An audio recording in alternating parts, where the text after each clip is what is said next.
back to Benny's Custom Works, proudly supported by Valvoline and Sparesbox. Don't forget BCW5 on checkout. Today we're back in the workshop. We're going to be on the IS600 doing a few things. We're going to get a little bit more technical today and do a bit of a how-to on a couple of things and explain a lot more stuff that we do. We're going to start implementing that a bit more in the videos because we've noticed, or I've noticed watching them back, there's not a lot of information anymore, so we really want to get back into that technical aspect and start explaining some of the processes and some of the ideas that we're implementing into some of our cars. But let's get into it. So I thought I'd run you guys through in a bit more detail what we're actually going to be doing today. Two very common upgrades for LS conversions for the most part. We're going to be doing a CHE Trunnion Upgrade, which for the most part makes the OEM rockers pretty well bulletproof in most applications. Obviously, if you're going to rev the thing to 9,000 RPM, you're going to have to go to an aftermarket rocker. However, going from the needle roller bearing kit that is in the OEM rockers to the solid bush style Trunnion Upgrade does make these things way more durable. I've seen before where the little needle rollers actually collapse and best case they fall into the sump, worst case they go through things like timing chains and just make all sorts of mess and basically cause you thousands of dollars worth of damage for the most part a very cheap upgrade. This kit is one of the more expensive ones on the market. However, using this one a few times now, I'm pretty impressed with it and I quite like the way it goes together. There are also some differences in the design of this kit compared to what they call the white box kit, which is marketed by tons of different companies, but for the most part, from what I can tell, the same product from the same factory with a different sticker on the box. So we're going to actually go into installing that a little bit later, but we're also going to move over to this alternator.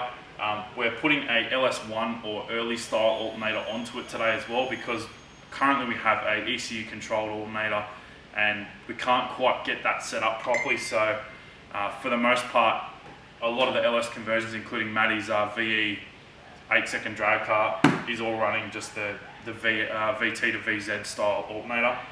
The one thing, however, I have also got is a EFI hardware alternator connector. I don't like rejoining wires and stuff, so the plug and pin kit makes it super nice, and we can already just terminate it straight back to the factory, or the Haltech loom should I say then, to basically just wire the alternator straight in. The Haltech loom that we've got also has provision for both the smart control and the standard LS1 alternator, so that means that we can terminate directly onto those harness wires without having to run new wires both into the car and to the battery. We will explain a little bit more about how the alternator is wired in and why we do what we do, and explain potentially some different options for you guys at home when you're doing your alternator wire ups generally. So we'll cover a little bit more general alternator installation today rather than just LS specific stuff, so you can hopefully apply that information to wiring up another alternator at home. My favourite thing about EFI hardware, they give you an extra pin. We're going to actually do the alternator install first today, so while we're doing that, we're actually going to be putting these bronze bushes into a bit of oil and just leaving them to soak. It's good practice with any bronze bush that you are going to use is just to soak it in some oil first. So we're going to put them in a bucket of oil and leave them to soak while we're doing our alternator conversion. Just gotten this piece of aluminium TIG filler rod wire, and I'm going to actually feed all of the trunnion bushes onto this.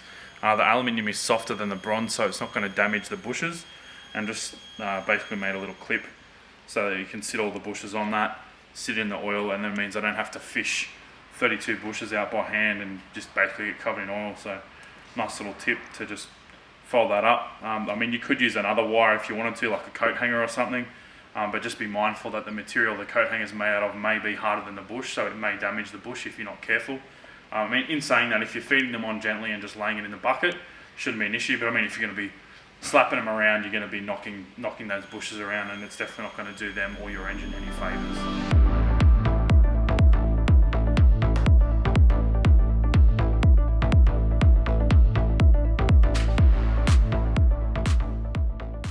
It's really critical to make sure that you disconnect your battery before you do anything with an alternator, because the cable that does go on the back of the alternator on most vehicles is actually unfused.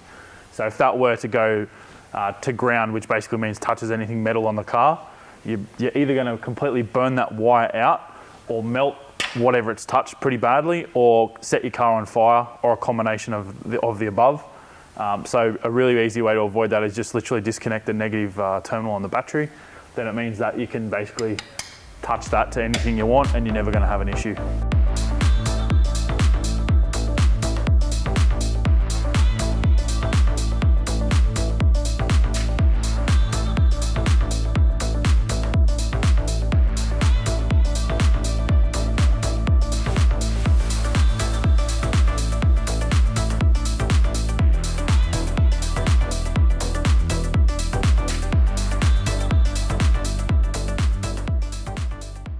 We've got our alternator all in place, bolted up, and the main power cable is actually back on the alternator. So now we're going to momentarily reconnect the negative terminal of the battery, and then we're actually going to check the voltages that we do have on our 2 alternator wires that are in our standard Haltech loom. And then once we've tested and confirmed which wire is which, we'll actually explain what wire does what and why it does it. So we'll chuck this terminal on now. I'll turn the ignition on, and it'll mean that we can actually test our voltages. Just quickly probing the wires. The red wire I'm seeing between 8.9 and 9 volts with the ignition on, the engine not running. And with the ignition on, engine not running on the grey wire with a red trace, I'm seeing 11.7 volts.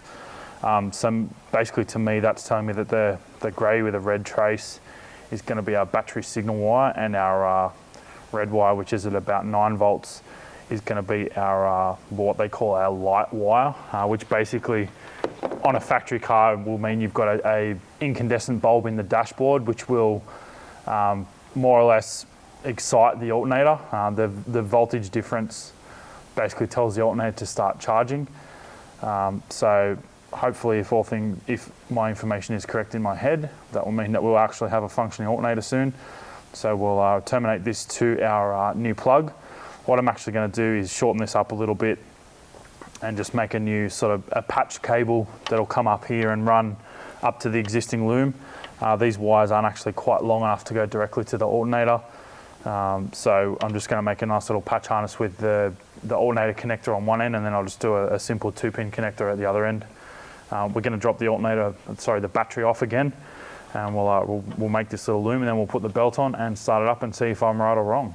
It is important to know which pin goes in where. Most alternators are labelled, and I did remember to actually take a photo of the alternator before we fitted it. So there is a little schematic, as I mentioned, mostly on the side of the alternator, and normally they're marked L and S. Obviously light being L and S being signal or battery signal. So we're going to basically just, for the most part, use the same colours as the Haltech loom. White's going to be grey and red's red, so that'll be fine. But yeah, so we've got grey being our signal and red being our light, just mimicking what's in the loom. So we'll plug these into the connector now, and then we'll chuck some of the old snakeskin over it, Alan's favourite. We'll get that on, get it nice and neat, and we'll work out our final terminator length in the car, because as I mentioned, we are going to just re-terminate this to a secondary plug to just give us a nice little neat join, and also give us a good extension and the correct length without making it too long and burning on the headers, or making it too short and turning it into a banjo string.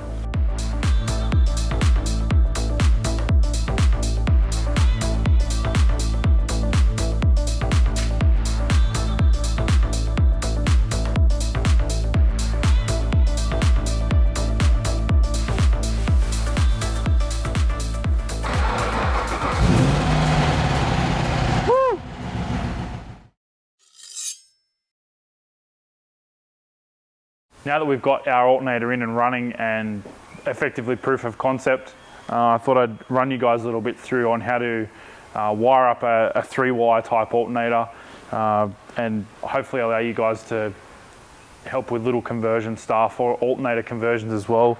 I know a lot of older cars would come with generators.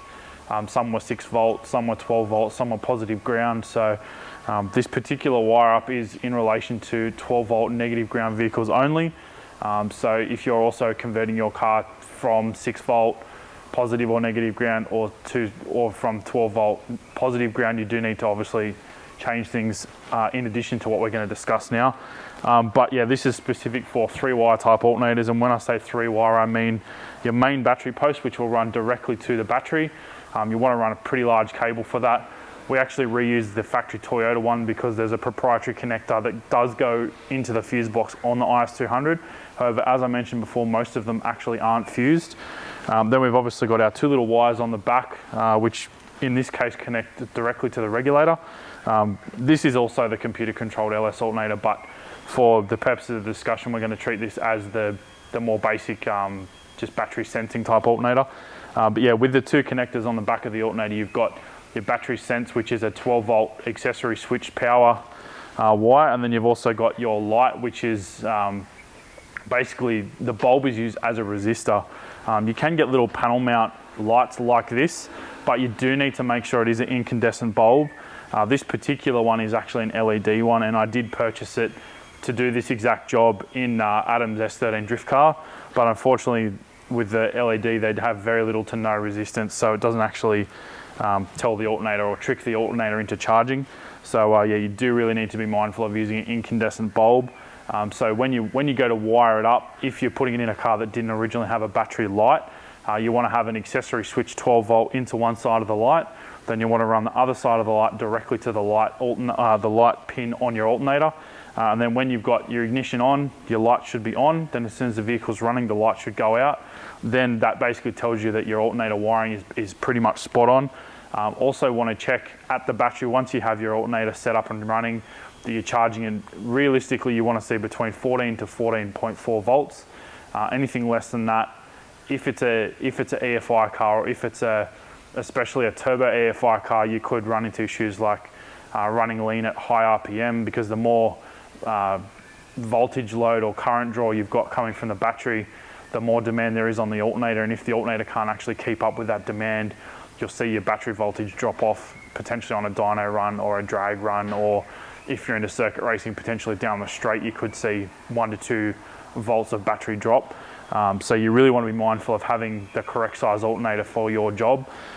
It's actually quite common to put the LS alternators that we fitted today onto other engines. I know Platinum do a LS to RB alternator kit. I believe there's also a similar kit for 1 and 2J engines. So they're plentiful, they're cheap, and they do put out a lot of current. I think from memory, the one that we fitted today is about 140 amps, which for most circuit cars and most drag cars is going to be enough. I mean, dedicated drag cars these days are running 16 volt battery setups anyway, but for the street track drag sort of setups that we do, obviously we're still running alternators, we're still running standard conventional batteries. So yeah, it's really sort of critical to make sure that the alternator you do choose for either your engine conversion or your alternator conversion is going to be up to the task of running all of the electrical systems in your vehicles, be it multiple fuel pumps, multiple fans, sometimes 12, 18, 24 injector setups. So the higher the voltage and current draw on your vehicle, obviously the bigger alternator you need to go. We've pretty much finished the alternator side of the video, so now we're going to dive into our CHE Trunnion upgrade. So firstly, we're going to strip the top half of the engine down. Basically, we're going to take the rocker cover off, and we're going to pull all of our rockers out. We'll also inspect some of the push rods while we're in there, just to have a bit of a look.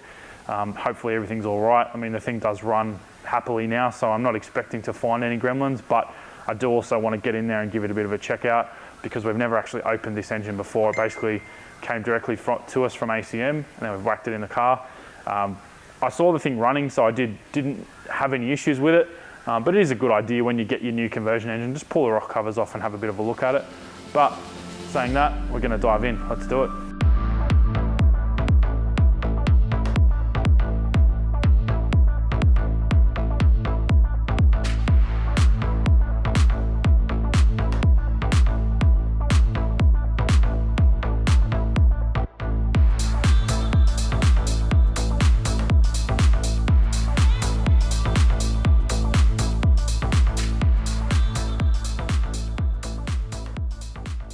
We've got all of our rocker cover and our top end basically apart now. The cylinder head's obviously still on the engine. We're not going to take those off today. But I've just given it a nice little clean up. They're actually surprisingly clean inside this engine, so I'm pretty happy with that. The push rods are standard. The valve springs, I can't tell if they're standard or not, so we're just going to work on the theory that they are standard. The Trunnion upgrade is obviously more crucial when you do put heavier valve springs in these engines. There becomes a lot more load on those needle rollers once we've got a heavier spring, but and obviously combining that with higher lift cam as well, so more lift and a higher load from the springs, definitely going to smash those needle rollers. So this is kind of a preventative maintenance for later on. We're probably going to develop this thing sooner or later, but I do want to get it done early, because if they do happen to fail, especially just looking at the heads now, they could actually fall into the valve springs. And if they were to bind the valve springs up, you could have all sorts of things. You could even bend the valve or break the spring, which could result in a drop valve. So none of those things are going to be good for your engine, and they're going to be way more expensive than one of these Trunnion upgrade kits. So yeah, with that in mind, we're definitely going to finish it off today. So now we're basically going to press the original trunnions out of the arm just using a bench vise and a couple of sockets. Super simple method, and CHE actually even explain it in detail on the lid of the box. So it's really nice. My only gripe is that it tells you imperial socket sizes to use. I don't have imperial sockets, so but I'll work that out. We'll just grab some sockets out of the toolkit and whack them together. From memory, it's like a 19 and a 13 mil socket. So we'll press these trunnions apart, and then once they're actually pressed apart, it's all hand reassembly. There's no pressing of the new bushes or anything. If you need any force at all, there's obviously an alignment issue. So you want to make sure when you are hand assembling them that they are all square and true, and also make sure they are liberally lubricated, because on your first startup, once they're assembled, it'll take a little bit to get oil to those bushes. So you do want to make sure they are heavily lubed. So we'll start pressing these apart and then refit them. So these little needle rollers are actually what end up in your engine when their trunnions do eventually fail. So not only are you going to get all these little rollers, but you're going to get bits of metal, plus potentially either this shaft or the rocker can chew out. And when you do chew these out, it means you can't actually replace the Trunnion factory upgrade or factory parts with an upgraded kit, because it's actually flogged the rocker. So yeah, it's pretty vital to get onto these before they fail, because once they do fail, best case, you're going to be replacing rockers as well. So yeah, it's pretty critical to get onto them before they get into this exploded state. But these ones are going to go in the bin, and we're going to put some nice stuff back in.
I mentioned earlier, or I touched on it a little bit earlier, about the CHE kit being a bit different to some of the other kits. The main difference, I guess, is that this bush actually floats both on the trunnion shaft and in the actual rocker arm itself. So it's not captive, it's just a hand press fit.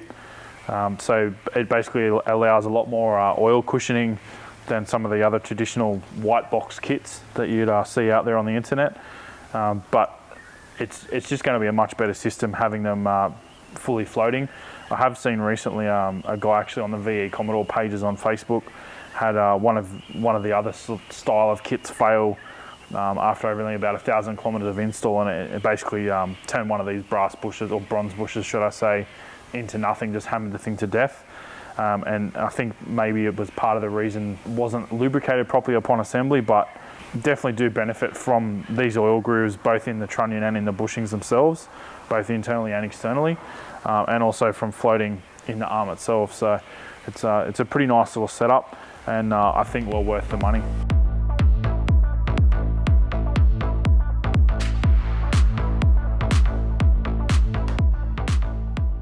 Unless your rocker cover gaskets are fairly new, it's definitely worth replacing them while you're in there. The kit we picked up also comes with all the bolt seals. Our bolt seals were actually pretty badly split, so it's definitely worth doing this at the same time. Just a handy little tip when you're placing your gasket in, sometimes, especially with these silicon type gaskets, they can actually want to roll out of the rocker cover. So I use very sparing amounts of like a grey engine sealant or an RTV. Just put a dash pretty much on the outer edges of each corner, a couple through the middle, and then one on each of these little ridges. And when I'm talking a tiny amount, literally just to stabilise the gasket. You don't need to put any sealant at all on the gasket to cylinder head face on this particular setup anyway. Some Subarus and other Japanese engines, I do use some very sparingly used sealant on the gasket face, but in this particular setup, you definitely don't need to do that. So we've already done the driver's side and I actually forgot to talk about it, so thought I'd quickly jump on it while we did the passenger side one. Now we're going to fit this up, get all of our coils and stuff back on, then it's pretty much job done.